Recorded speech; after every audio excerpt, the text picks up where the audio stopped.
Hi, everybody. Welcome to The Right Side with Doug Billings. Thanks for listening, and thanks for watching. If you're listening, you are on one of America's podcast platforms. We are on all of them. So whether it's iHeartRadio, Apple Podcasts, Google Podcasts, Stitcher, Pandora, whatever, we are on all of them. And if you want to see the glory, the majesty, the splendor, and the charisma, and I know you do, you want to go over to YouTube and subscribe to our channel over there as well, please. We are on Twitter at Doug Billings and on Facebook at The Right Side with Doug Billings. Please subscribe to us on those platforms and those venues. We appreciate you very much. So today, the day we've all been waiting for, the opening day of the Amy Coney Barrett nomination hearing for her tenure on the Supreme Court of the United States. There was a calm opening and an appeal by Lindsey Graham to ask for decorum, good manners, and thoroughness. Seems as if ranking member Senator Feinstein agreed with him about all of that stuff. But immediately after, when the whole thing began, the New Democratic Socialist Communist Party members began the theatrics. And wow. Speaking of theatrics, did you notice what was on the desks in front of those members of the New Democratic Socialist Communist Party? Each one of them, not the Republicans, but each one of the New Democratic Socialist Communist members had a big giant tub, a dispenser of the Clorox bleach wipes, you know what I mean? And then, dispensers of the anti-infectant, the disinfectant gel that you rub all over your hands and so forth. I mean, none of them used any of that stuff, but they were props, and it was just obvious right there in front of them, making a scene. The props, which they never used, were placed there not for the health of those members, but for political signaling. They were placed there for capitulation to wildly unnecessary panic, to the mob, and as a sign of animus towards President Trump. Blatantly obvious for any critical thinking American, but the New Democratic Party who use things like that, out of the old, the days of the Union playbook. Let's put things out in front of the members that make them think about the craziness that we're dealing with here. Well, the craziness from the left is what we're going to talk about. And it began by using these intellectually immature stories as to why we shouldn't, quote, rush forward to fill this vacancy. They revolve around the following false narratives. Number one, that the Republicans rushed to fill Ruth Bader Ginsburg's seat before, quote, she was even buried.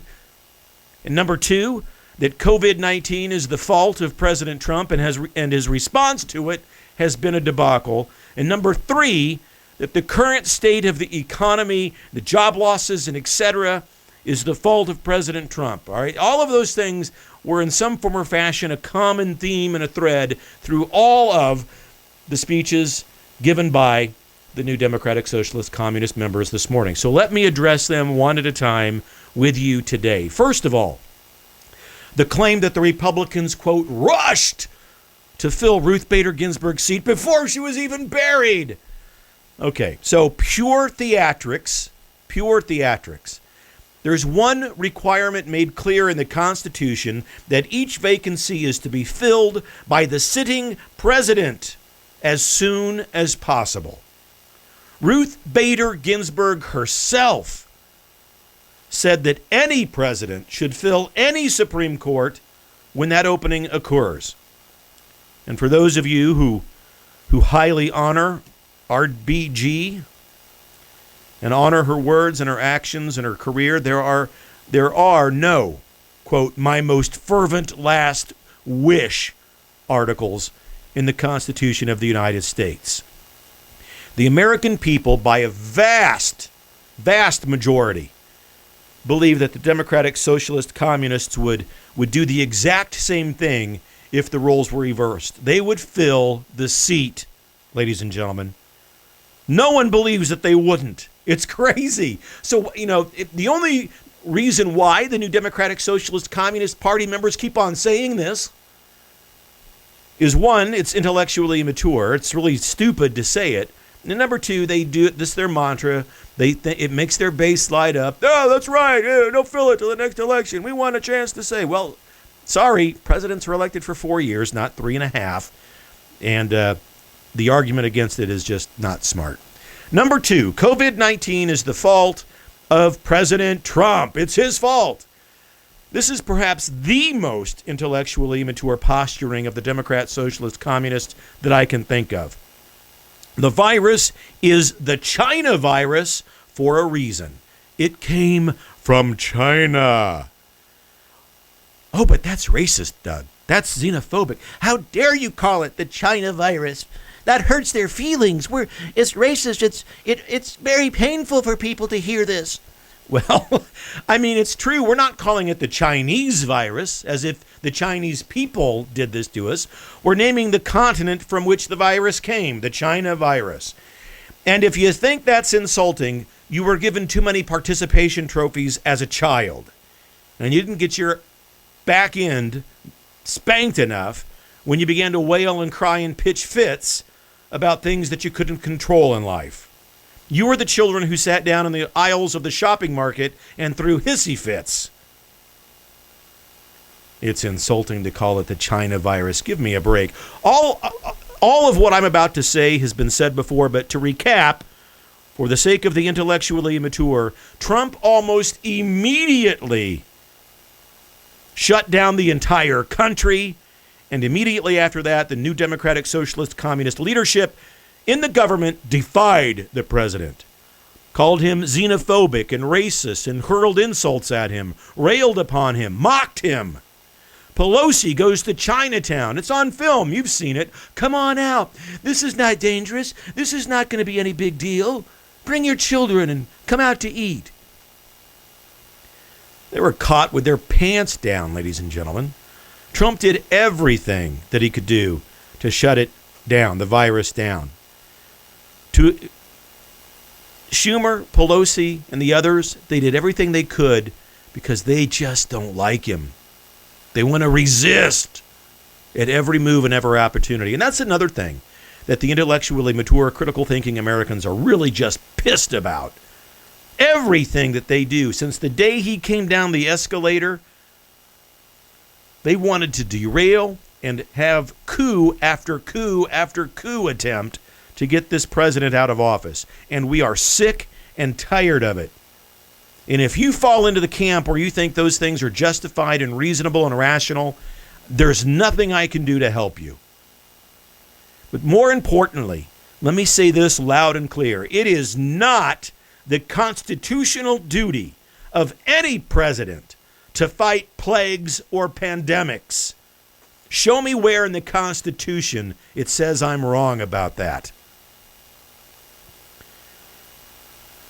But in politics, ladies and gentlemen, and especially in an election year, there are people who will incorrectly blame the president for a pandemic, and they will help to sponsor, they will help to incite, they will help to continue chaos, because those attempts to undermine the president are what they are after, undermining the president.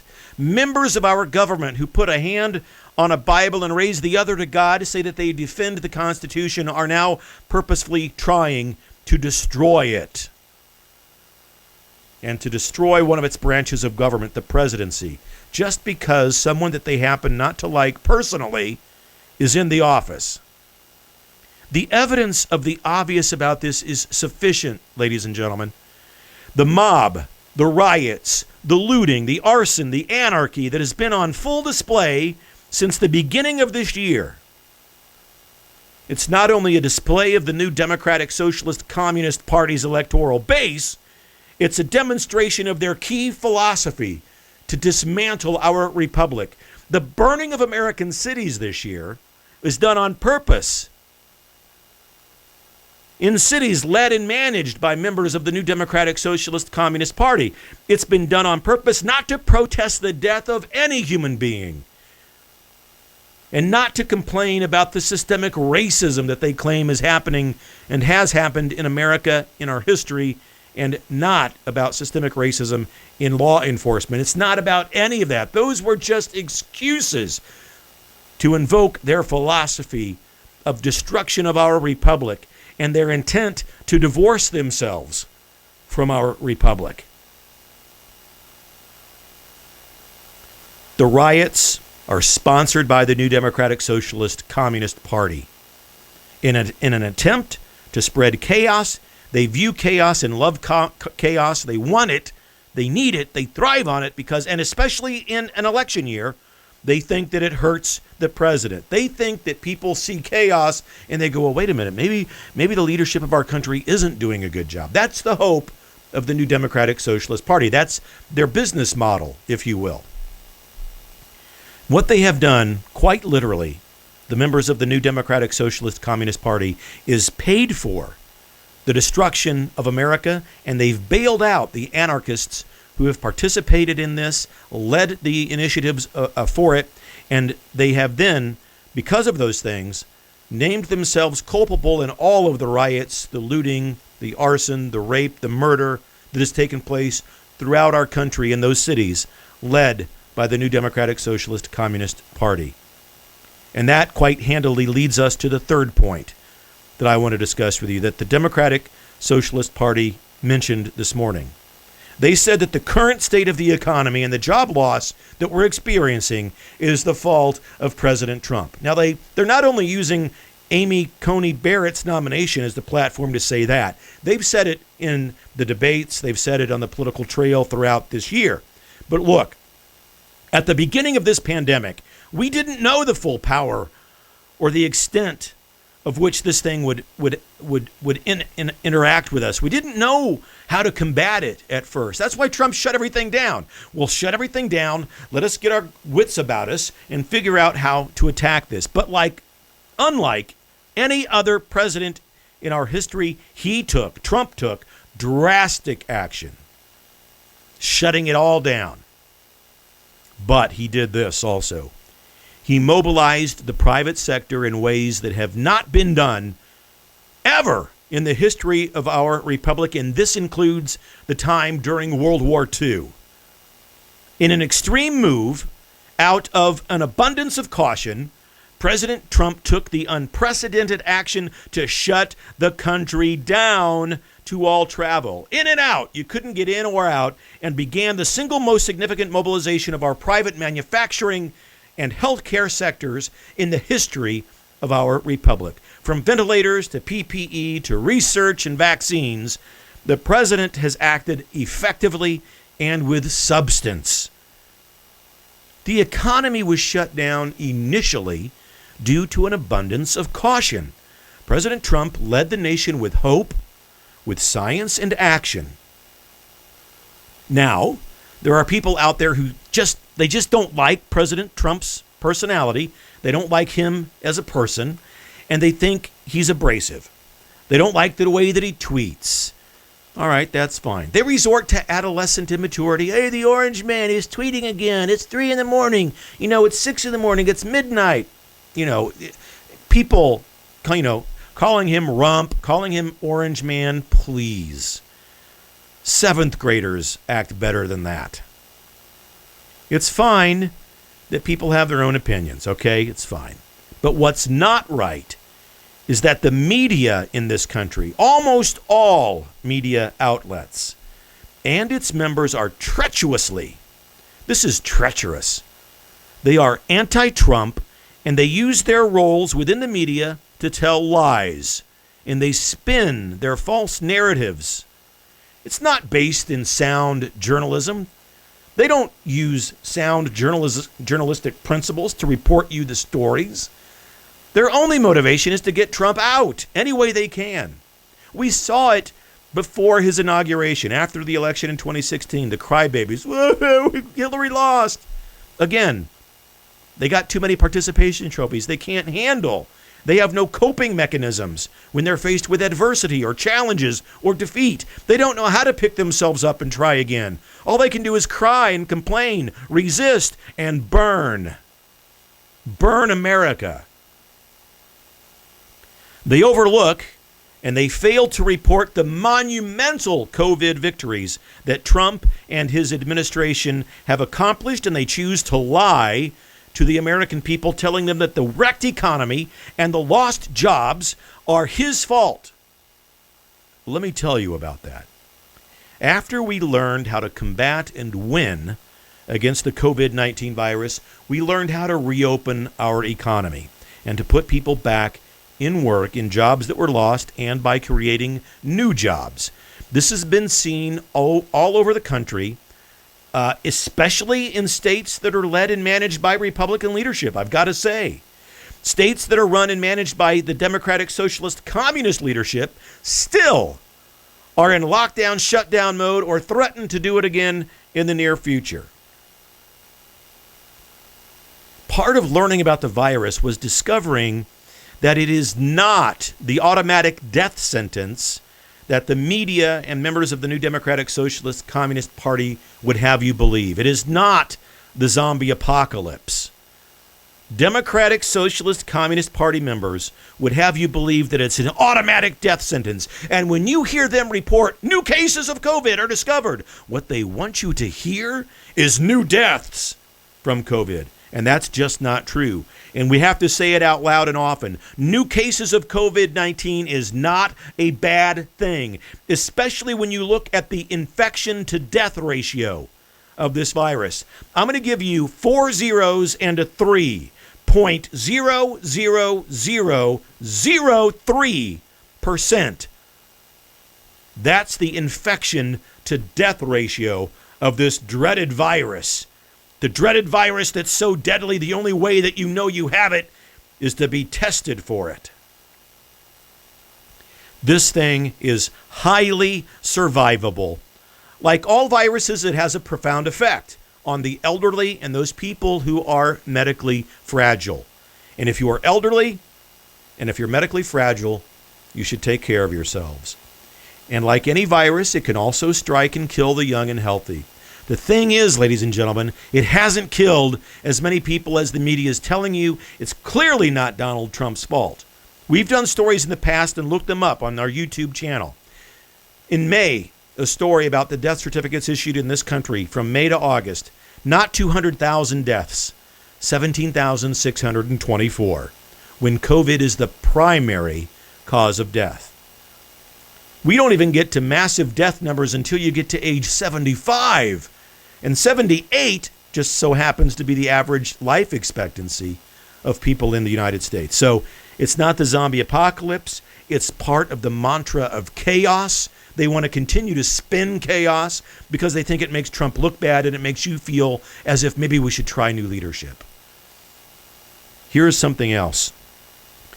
Over 5 million people have survived COVID. Over 5 million. That's good news, but it's not reported because it doesn't speak to chaos.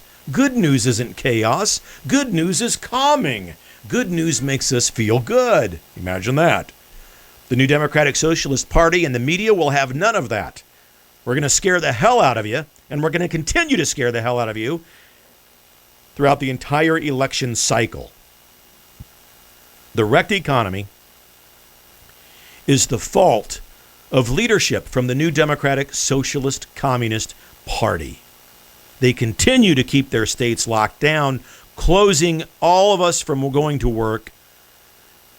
And they enact these wildly unnecessary shutdowns and lockdowns.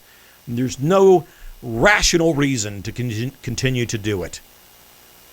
The resulting job losses of millions upon millions of Americans is the fault of the New Democratic Socialist Communist Party. Because chaos causes what they want. Fear and uncertainty and questioning of current leadership. They want chaos. They want the riots. They want looting, arson, and anarchy to rain down upon us because they think it hurts President Trump. Your safety be damned. Their sickness is so severe that they would burn the republic simply to hurt President Trump. Rather than stop the burning, to save our republic, they want to damage President Trump politically. And make no mistake about it, the New Democratic Socialist Communist Party has decided that they want to divorce themselves from the American Republic. They want to divorce themselves from the American political structure. And they are, in very many real ways, no longer an American political party. How can they be when all they want to do is burn the country and they allow it to happen? They speak of chaos. They bail criminals out. Despite all of the intellectual immaturity from the left and the chaos they create, we can see Kamala Harris and Joe Biden have bailed out anarchists from jail so that they can continue to go burn, loot, and steal, but more importantly, so they can vote. They want the chaos, ladies and gentlemen, the Democrats do. They have no intention of stopping it or quelling it in their states. My hunch, and others in this business, is that once the election's over, they'll try and to begin to squelch the chaos. But despite of all of that, we need to remind ourselves that we are the most blessed nation on earth. We have every reason in the world to be hopeful. And I know that most of you are hopeful. Most of you do have the intellectual capacity and maturity to see through all of the nonsense that the new Democratic Socialist Communist Party stand for. We each have a pack of blessings on our back, and I try to remind us of this on every show. So please take a moment to take inventory of your own pack of blessings. Take a moment to pray for the safety and the health of President Trump and his family, that God continues to guide and bless him, and that God continues to guide and bless our nation. And ladies and gentlemen, I pray most earnestly and most honestly that God continues to bless you. We are in this together. And I ask you with humility to please subscribe to our channel on YouTube, Facebook, Twitter, and on all of your favorite podcast platforms. I'm Doug Billings on the right side. God bless you. Thank you. We'll meet again.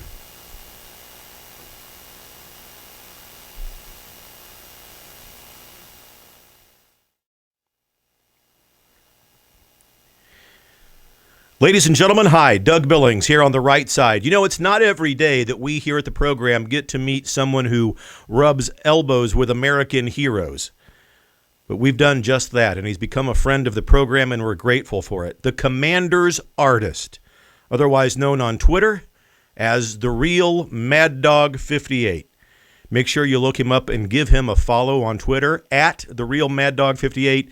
And more importantly, perhaps, look him up on the web, www.thecommandersartist.com. He's the personal artist of General Mike Flynn. Personal friend of the general's is a personal friend of mine, ladies and gentlemen, and I'm flattered that he's become a friend of the right side. You can check out his artwork just over my right shoulder, the right side logo that we use at the beginning and end of every program. There's one of me up there in my Revolutionary War garb, protecting the Republic from intellectual liberal immaturity, and one of Donald Trump up there as well. We love it. My chosen leader. TheCommandersArtist.com and The Real Mad Dog 58 on Twitter. Mad Dog, Commander's Artist, thank you, brother. Thank you for your friendship, for all you've done for the show. Cheers.